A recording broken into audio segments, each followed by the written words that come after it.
ஓம் அகிலாண்டேஸ்வரியே போற்றி, அகிலத்தை ஆள்பவளே போற்றி போற்றி. நல்லதே நினைப்போம், நல்லதே விதைப்போம். அம்மன் அருள்வாக்கு குழந்தைகளுக்கு இந்த அம்மன் தாயின் ஆசீர்வாதங்கள் எப்பொழுதுமே முழுமையாக கிடைக்கும். குழந்தையே, இன்று உன் வராகி அம்மா உனக்கு ஒரு எச்சரிக்கையான பதிவினை கொண்டு வந்திருக்கின்றேன்.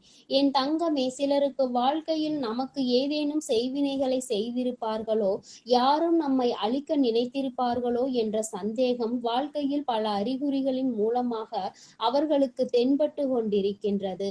சில அறிகுறிகள் உன் வாழ்க்கையில் உன்னை அறியாமல் உனக்கு வித்தியாசமாக தெரியும் பொழுது, நீ நமக்கு நிச்சயமாக யாரேனும் எதுவும் செய்திருப்பார்கள் என்ற எண்ணம் உனக்கு தோன்றுகிறது. அப்படியானால் என் குழந்தையே, அம்மா சொல்கின்ற இந்த ஒரு அறிகுறி உனக்கு தோன்றிவிட்டது என்றால் அது உண்மையாகவே உனக்கு செய்வினையோ அல்லது பில்லி சூனியம் ஏவலோ வைத்திருப்பதற்கான மிக முக்கியமான அறிகுறியாகும். நீ மற்ற எந்த விஷயத்தை பற்றியும் யோசிக்க வேண்டாம். இந்த ஒரே ஒரு விஷயம் மட்டும் உனக்கு நடந்து விட்டால் போதும். நிச்சயமாக அது உனக்கு மிகப்பெரிய ஆபத்தினை ஏற்படுத்த காத்து கொண்டிருக்கின்றது. என் பிள்ளையே, நீ முழுவதுமாக கேட்டு உனக்கான நல்ல பலன்களை நீ பெற்றுக்கொள்ள வேண்டும். எந்த சூழ்நிலையில் என்ன நடக்கும், இதற்கான பலன்கள் என்ன, இதற்கான பரிகாரங்கள் என்ன தெரிந்து கொள்ளாமல் என் பிள்ளை நீ மேலும் மேலும் வேதனை அனுபவித்து கொண்டிருக்காதே. நம்மை சுற்றி என்ன நடக்கிறது, நமக்கு யார் என்ன தீங்கு செய்ய போகிறார்கள் என்று நினைத்து உன்னுடைய மனதிற்குள் குழப்பத்தை வளர்த்தி கொள்ளாமல், அம்மா சொல்கின்ற இந்த ஒரே ஒரு அறிகுறி மட்டும் உனக்கு இருந்து விட்டது என்றால் என் தங்கமே, நிச்சயமாக அது செய்வினைக்கான அறிகுறிகள் என்பதை நீ உணர்ந்து கொள்வாய். என் தங்கமே, அப்படி ஏதும் உணர்வுகள் இல்லை என்று நீ சொல்வாயானால் நிச்சயமாக உன் அருகில் தீய சக்திகள் எதுவும் இல்லை என்பதை நீ புரிந்து கொள்ளலாம். அதிகமாக இருக்கின்ற இடத்தில், அவர்கள் அதிகமாக ஆதிக்கம் செலுத்துகின்ற இடத்தில் நிச்சயமாக அம்மா சொல்கின்ற அறிகுறிகள் இருக்கும்.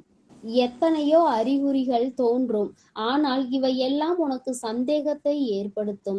சொல்கின்ற இந்த ஒரே ஒரு அறிகுறி அனைத்தும் சேர்த்து மொத்தமாக உனக்கு தெளிவுபடுத்தும். ஏனென்றால் அனைத்திற்கும் மூலாதாரமாக விளங்கக்கூடிய விஷயமே இந்த விஷயம்தான்.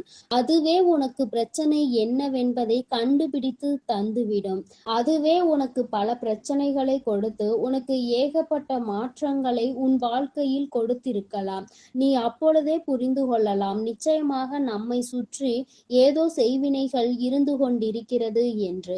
என் பிள்ளையே, அது ஒன்றே ஒன்று மட்டும்தான் இப்பொழுது உனக்கு விளக்கமாக சொல்கின்றேன். நீ அதனை புரிந்து கொள் என் குழந்தையே. அதற்கு முன்பாக உனக்கு செய்வினைகள் இருப்பது போன்ற உணர்வுகளை ஏற்படுத்துகின்ற சில விஷயங்கள் என்னவென்று அம்மா சொல்கின்றேன். என் தங்கமே, திடீரென்று நோய்வாய்ப்படுவது, செய்து கொண்டிருக்கிற வேலைகளில் ஈடுபாடு இல்லாமல் இருப்பதுதான்.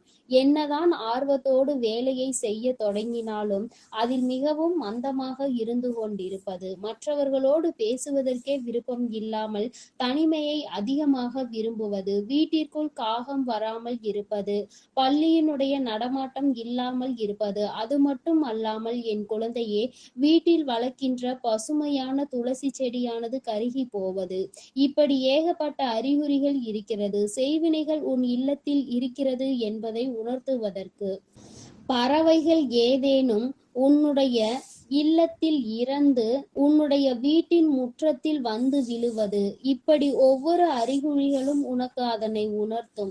செய்வினைகள் உன் இல்லத்தில் இருக்கிறது என்பதை.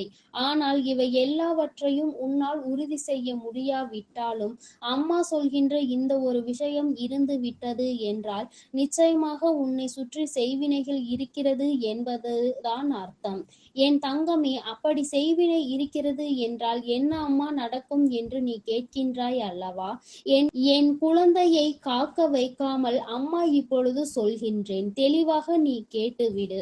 என் தங்கமே, தெய்வம் அதிகமாக நடமாட்டம் இல்லாமல் இருப்பது, எப்பொழுதும் தெய்வத்தை நாடி கோவிலுக்கு சென்று கொண்டு இருந்த உன்னுடைய மனதில் நாளை பார்க்கலாம், நாளை மறுநாள் பார்க்கலாம், இன்று செய்ய முடியாது என்ற எண்ணம் தோன்றுவது, இப்படி உனக்குள்ளேயே தெய்வத்தின் மீது அதிகமான நாட்டம் இல்லாமல் போவது, தெய்வத்தை தேடி செல்லாதது போலவும் ஒரு சோம்பேறித்தனம் ஏற்படும். வீட்டில் தெய்வத்தின் முன்னால் நிற்கவே உனக்கு விருப்பம் இல்லாமல் இருக்கும். இப்படி தெய்வத்தை நாடாமல், தெய்வத்தின் மீது அன்பு இல்லாமல், தெய்வத்தின் மீது நம்பிக்கை இல்லாமல் ஒதுங்கி நின்று கொண்டிருப்பாய். இப்படி ஒரே ஒரு எண்ணம் உனக்குள் இருந்து விட்டது என்றாலே போதும், இவையெல்லாம் உன்னிடத்தில் இருக்கிறது என்று அர்த்தம். ஏன் தெரியுமா? என் தங்கமே, எந்த ஒரு தீய சக்தியாக இருந்தாலும் நீ வர வைப்பது அந்த தெய்வ சக்தியை அல்லவா? அப்படி இருக்கும் பொழுது அந்த தெய்வ சக்தியின் மீது உனக்கு நம்பிக்கை போய்விட்டது என்றால், அந்த தெய்வ சக்தியை உனக்கு நாடி செல்ல வேண்டிய அவசியம் இல்லை என்ற மனநிலை உனக்கு வந்து விட்டது என்றாலே போதும் அல்லவா? அப்பொழுதே நீ தனித்து விடப்பட்டு விட்டாய். அப்பொழுது உனக்கு பாதுகாவலுக்கு யாரும் இல்லாமல் நீ அனாதையாக நின்று கொண்டிருக்கின்றாய் என்றால், இது போன்ற தீய சக்திகள் எல்லாம் உன்னை உடனடியாக தேடி வரத்தானே செய்யும். வாழ்க்கையில் பல கஷ்டங்களை அனுபவித்துக் கொண்டும் பயந்து கொண்டும் இருக்கின்றாய். அம்மா, அப்படியானால் எனக்கு உண்மையாகவே இப்பொழுதெல்லாம் கோயிலுக்கு செல்ல விருப்பம் இருப்பதில்லை. எனக்கு என்ன பரிகாரம் செய்தால் இதிலிருந்து மீண்டு வர முடியும் என்று என் பிள்ளை நீ கேட்கின்றாய் அல்லவா? என் தங்கமே, நிச்சயமாக இதிலிருந்து வெளிவருவதற்கான மிக பெரிய விஷயம் ஒன்று இருக்கிறது. என் தங்கமே, முதலில் இந்த நேரத்தில் நீ யாரை நாடி செல்ல வேண்டும் தெரியுமா? உன்னுடைய குலதெய்வத்தை. உன்னுடைய குலதெய்வத்தின் காலடியை நீ பற்றி கொள்ள வேண்டும். அவர்களினுடைய அன்பும் அருளும் உனக்கு முழுமையாக கிடைக்கும் பட்சத்தில் ஒருபொழுதும் இந்த தீய சக்திகள் எல்லாம் உன்னை எதுவும் செய்துவிட முடியாது என்பதை நீ புரிந்து கொள்வாய். என் குழந்தையே, தீய சக்திகள் உன்னுடைய வாழ்க்கையில் இருக்கிறது என்பதை நீ முழுமையாக உணர்ந்து விட்ட பிறகு நிச்சயமாக உன் குடும்பத்திற்குள் செல்கின்ற ஒவ்வொரு விஷயங்களை பற்றியும் நீ நன்றாக யோசிக்க வேண்டும். என் தங்கமே, உனக்கு சரி என்று படுகின்றதா அல்லது தவறு என்று படுகிறதா என்று நன்றாக நீ சிந்திக்க வேண்டும். என் தங்கமே, தெய்வத்தின் மீது இருக்கின்ற அன்பு குறையும் பொழுதுதானே இது போன்ற தீவினைகள் எல்லாம் உன்னை நெருங்குகின்றது. அப்படியானால் தெய்வத்தின் மீது கொண்டிருக்கின்ற அன்பை ஒரு நாளும் நீ குறைத்து கொள்ள கூடாது. அப்படியானால் அதற்கு என்ன செய்ய வேண்டும்? என் குழந்தையே, நீ உடனடியாக உன்னுடைய குலதெய்வத்தின் காலடியை மட்டுமல்லாமல் உன் வீட்டில் இருக்கின்ற உன்னுடைய இஷ்ட தெய்வத்தின் காலையும் நீ மனதார வணங்க வேண்டும். மனதார அவர்களிடம் வேண்டுதல் வைத்து அவர்களின் நாமத்தை அடிக்கடி உன்னுடைய நாவில் நீ உச்சரித்து கொண்டே இருக்க வேண்டும். அப்படி செய்கின்ற பொழுது இது போன்ற தீய சக்திகள் உன் அருகில் நெருங்குவதற்கு சற்று பயந்து ஒதுங்கி நிற்கும். என் தங்கமே, உன்னுடைய குலதெய்வமே நிறைய முறை உனக்கு உன்னுடைய இல்லத்தில் தீய சக்தி இருப்பதை உணர்த்தி இருக்கும்.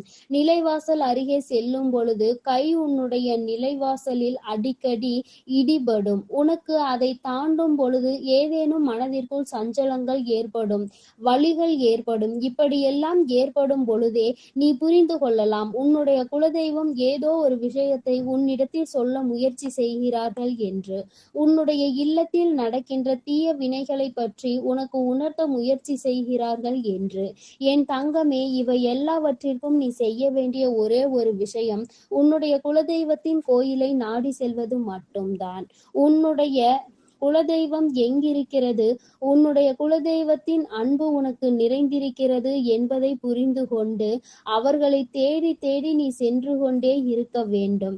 எந்த தெய்வத்தின் துணை இருக்கின்றதோ இல்லையோ என் பிள்ளையே, உன்னுடைய குலதெய்வத்தின் அன்பும் துணையும் உனக்கு எப்பொழுதும் இருக்க வேண்டும். அது ஒன்று இருந்தால் மட்டும் போதும். எந்த விதமான செய்வினைகளும் எந்த விதமான தீய சக்திகளையும் உன்னை ஒரு நாளும் நெருங்காது என்பதை நீ புரிந்து கொள்வாய். என் தங்கமே, உன்னுடைய குலதெய்வம் உன் வாழ்க்கையில் இனிமேல் உனக்கு நிச்சயமாக இது போன்ற தீய சக்திகளிடம் இருந்து பாதுகாப்பினை கொடுக்கும். நீ நிச்சயமாக குலதெய்வத்தை சரணடைந்து விட்டாய் என்றால் அதன் பிறகு உனக்கு எதை பற்றிய பயமும் தேவையில்லை. அவர்களின் அன்பையும் அருளையும் நீ முழுமையாக பெற்றுக்கொள்ள வேண்டும். எப்பொழுதுமே அவர்களை நீ எண்ணிக்கொண்டே இரு. மனதிற்குள் அவர்களினுடைய எண்ணம் ஓங்கி இருக்க வேண்டும். என்னாலும் குலதெய்வத்தின் நாமத்தை, உன்னுடைய இஷ்ட தெய்வத்தினுடைய நாமத்தையும் நீ அழுத்தி அழுத்தி சொல்லிக் கொண்டே இரு. ஏன் தெரியுமா? தீய சக்திகள் உன் அருகில் வரும் பொழுது அவர்களின் நாமத்தை நீ உச்சரிக்கிறாய் என்றால், அவர்களின் நாமத்தை நீ உச்சரித்து கொண்டே இருக்கின்ற இதயம் என்று அவர்களுக்கு தெரிந்துவிட்டது என்றால், இந்த தீய வினைகள் எல்லாம் உன்னை விட்டு நெருங்காமல் ஓடி சென்றுவிடும். என் தங்கமே, தீய சக்திக்கு பயத்தை காட்ட நீ தயாராக இரு. உன்னுடைய குல தெய்வத்தையும் இஷ்ட தெய்வத்தையும் துணை கொண்ட என் செல்ல பிள்ளைக்கு இந்த தாயானவளினுடைய அன்பும் ஆசீர்வாதங்களும் எப்பொழுதும் முழுமையாக கிடைக்கும். என் தங்கமே, அதனால் நீ எதற்காகவும் கலங்காதே, எதை நினைத்தும் வருந்தாதே. நீ நல்லதையே நினைத்தால் உன் வாழ்வில் எல்லாம் உனக்கு நல்லதாக மட்டுமே நடக்கும். ஓம் ஸ்ரீ வராகி தாயே போற்றி போற்றி. ஓம் ஸ்ரீ வராகி தாயே போற்றி போற்றி. என் அன்பு பிள்ளைக்கு இந்த அம்மன் தாயின் அன்பும் ஆசீர்வாதமும் முழுமையாக கிடைக்கும். ஓம் அகிலாண்டேஸ்வரியே போற்றி. அகிலத்தை ஆள்பவளே போற்றி போற்றி.